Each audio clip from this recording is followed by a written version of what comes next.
Yeah. Like I kind of stumbled into like what my last 5 year plan was, right?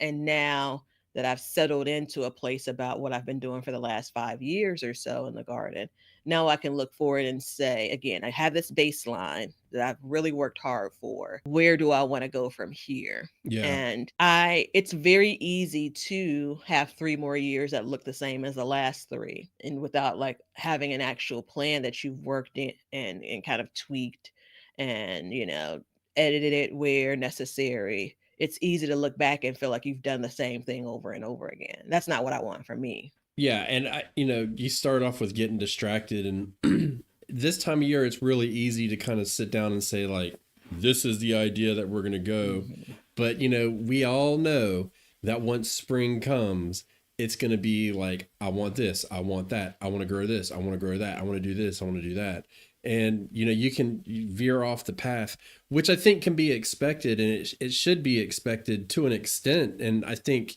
that's the beautiful thing about what we're doing is we can have that and we can make those changes and adjustments and kind of have fun growing certain things, but then Mhm. over the seasons to still have Yeah.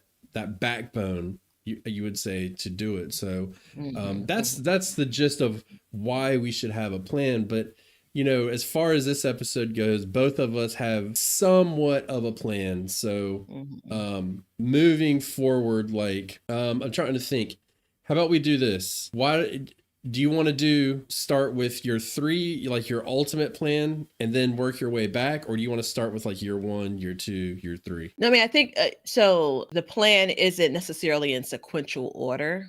Right. Directly. It's not necessarily that.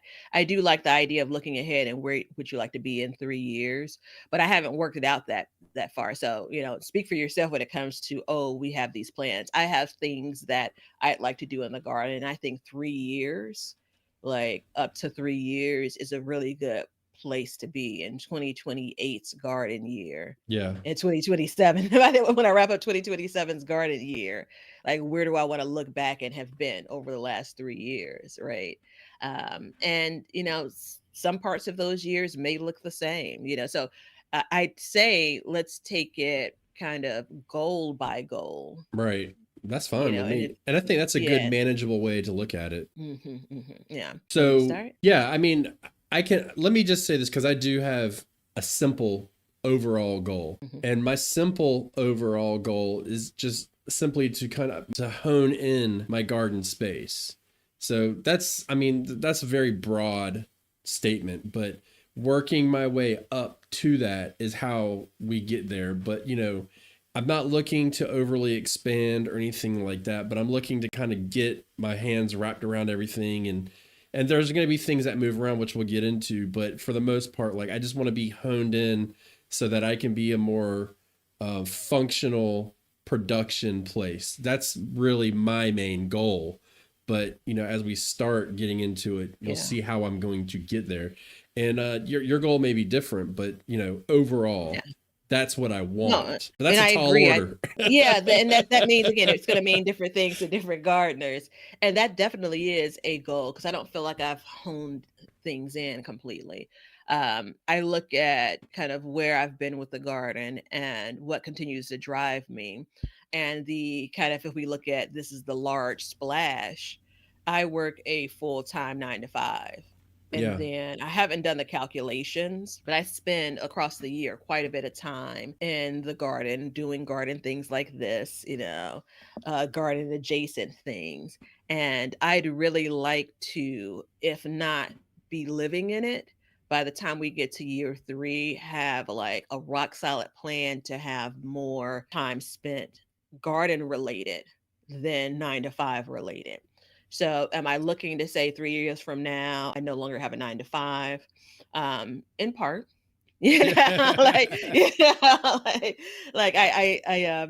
I am looking forward to not having to squeeze the garden in, Yeah. right? So the garden is something that I'm really really working and hustling to make time for. And it's the thing, if you look at those two side by side, the garden makes me happier.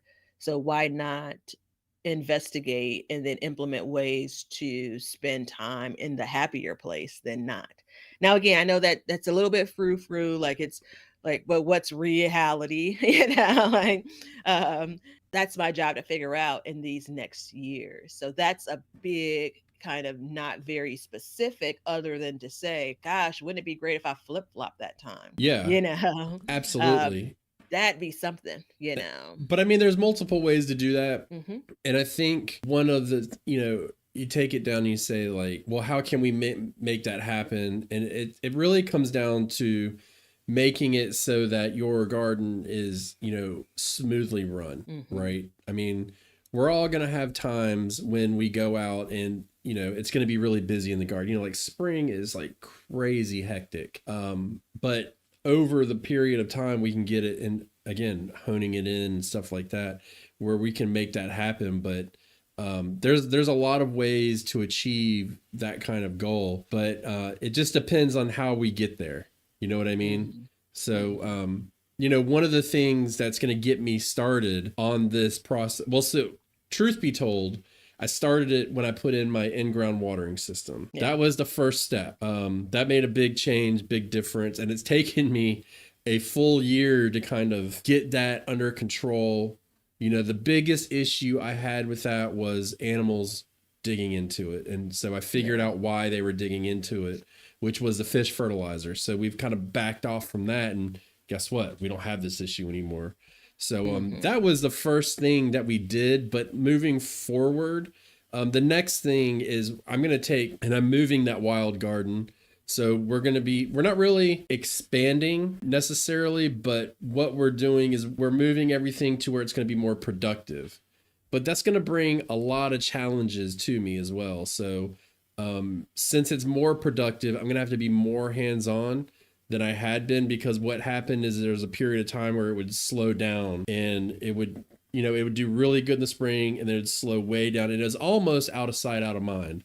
So now that we're going to move it to where it's going to get more sunlight and be with the rest of the garden, I imagine it's going to be a lot more hands on and a lot more work. So that's going to take, I mean, I almost would imagine it's going to take me the full 3 years to kind of manage that and get my head wrapped around it.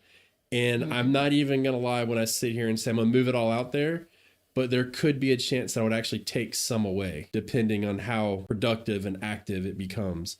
So we'll have to Yeah. play with that over these next few years, but like that's the first thing we're going to do. Mhm. Yeah, I think that, if you kinda go again bigger, um, more, kind of, this is the family of things that I wanna do. So, like, 8 years ago, I don't know how many years ago it was. It feels like maybe it was longer than that, then sometimes it feels like it was shorter.